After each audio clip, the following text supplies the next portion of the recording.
Ribuan kepala desa dari seluruh Indonesia melakukan aksi unjuk rasa di depan gedung DPR, Senayan, Jakarta Pusat pada hari Selasa 17 Januari 2023.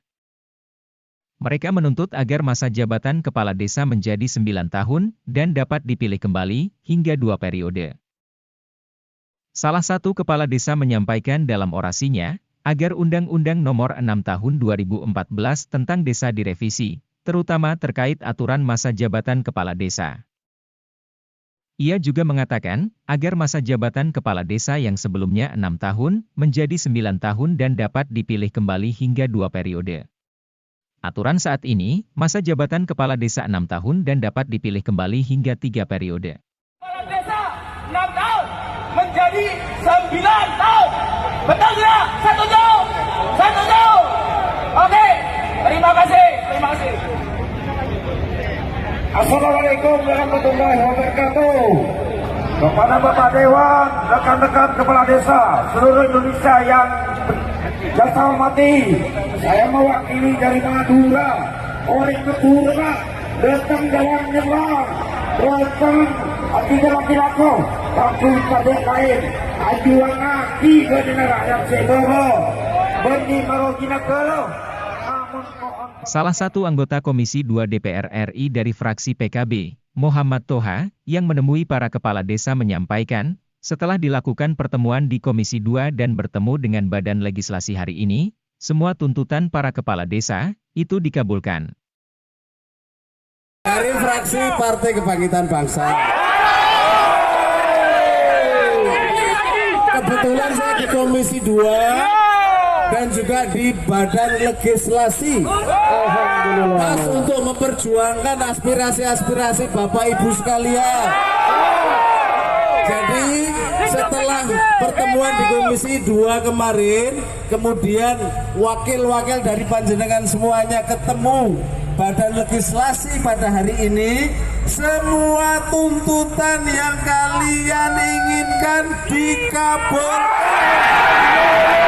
Sementara itu, salah seorang anggota Badan Legislasi dari fraksi Gerindra DPR RI, Supratman mengatakan, terkait tuntutan revisi Undang-Undang tentang desa, merupakan suatu alasan yang logis. Hal tersebut menurutnya, kepala desa merupakan satuan pemerintahan terdepan dari semua urusan publik di Republik ini.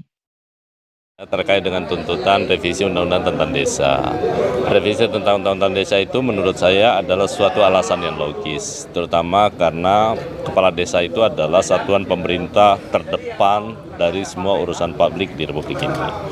Jadi permintaan perpanjangan masa jabatan dari 6 menjadi 9 tahun sebenarnya tidak merubah apa-apa. Itu lebih kepada penyederhanaan soal sistem pemilihan dan masa jabatan. Karena sekarang dari 6 tahun itu bisa menjadi 3 periode. Sekarang kan mereka minta dari 6 tahun itu bisa menjadi 9 tahun. Itu akan jauh lebih efektif. Kenapa? Pertama sebenarnya kalau kita berkaca kepada sistem demokrasi kita, founding fathers kita itu kan demokrasi perwakilan. Artinya dengan masa 9 tahun, teman-teman kepala desa itu bisa lebih fokus untuk memperhatikan kesejahteraan rakyatnya, kemudian itu bisa mengakselerasi terhadap pembangunan di sana.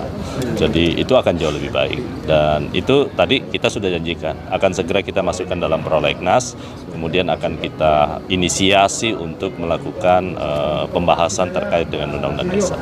Jadi tahap pertama tadi saya sudah sampaikan, setelah masuk prolegnas, kemudian kita inisiasi juga bangun dialog dengan pemerintah. Dalam hal ini adalah Kementerian Dalam Negeri, juga Kementerian Desa, itu perlu dilakukan dialog. Di sisi lain, salah seorang kepala desa sangat senang dengan dikabulkannya tuntutan mereka yang menginginkan jabatan kepala desa menjadi 9 tahun. Alhamdulillah perjuangan berhasil, yaitu tuntutan masa jabatan kepala desa 9 tahun di ACC oleh DPR RI. Mana fraksi yang mendukung salah satunya adalah fraksi perjuangan, fraksi Gerindra, Golkar, dan beberapa partai yang lain. Sehingga ini menjadi kenangan kita bersama, di mana partai yang mendukung ya harus kita dukung. Itu konsekuensi daripada kita bersama. Alhamdulillah, semoga perjalanannya juga lancar karena apa? Setelah undang-undang ini tentunya juga aturan turunannya yaitu PP dan lain sebagainya. Semoga perjalanannya akan cepat, sehingga dalam pelaksanaan UKADES apa yang kita cita-citakan bersama dan kenyataan yaitu 9 tahun masa jabatan kepala desa maju. Salam dari Purwokerto.